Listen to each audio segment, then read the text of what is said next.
بسم الله الرحمن الرحيم. قال إن سألتك عن شيء بعدها فلا تصاحبني قد بلغت من لدني عذرا.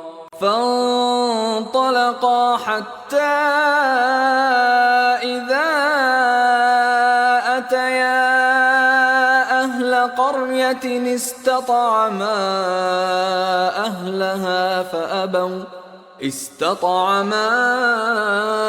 أهلها فأبوا أن يضيفوهما فوجدا فيها جدارا يريد أن ينقض فأقامه.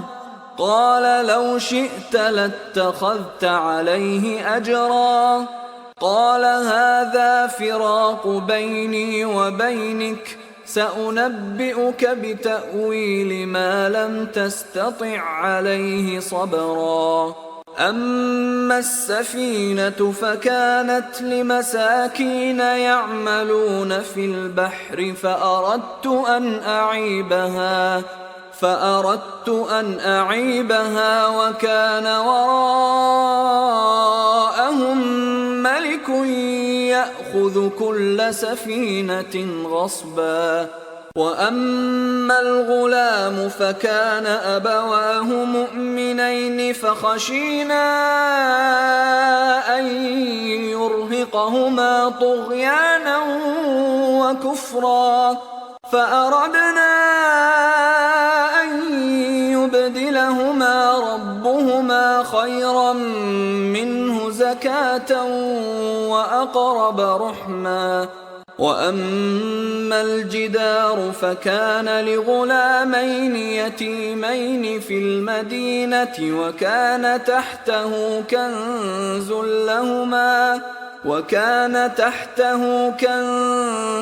لهما وكان أبوهما صالحا فأراد ربك أن يبلغا أشدهما ويستخرجا كنزهما رحمة من ربك وما فعلته عن أمري ذلك تأويل ما لم تسطع عليه صبرا. ويسألونك عن ذي القرنين قل سأتلو عليكم منه ذكرا. إنا مكنا له في الأرض وآتيناه من كل شيء سببا فأتبع سببا حتى إذا بلغ مغرب الشمس وجدها تغرب في عين حمئة ووجد عندها قوما. قلنا يا ذا القرنين إما أن تعذب وإما أن تتخذ فيهم حسنا.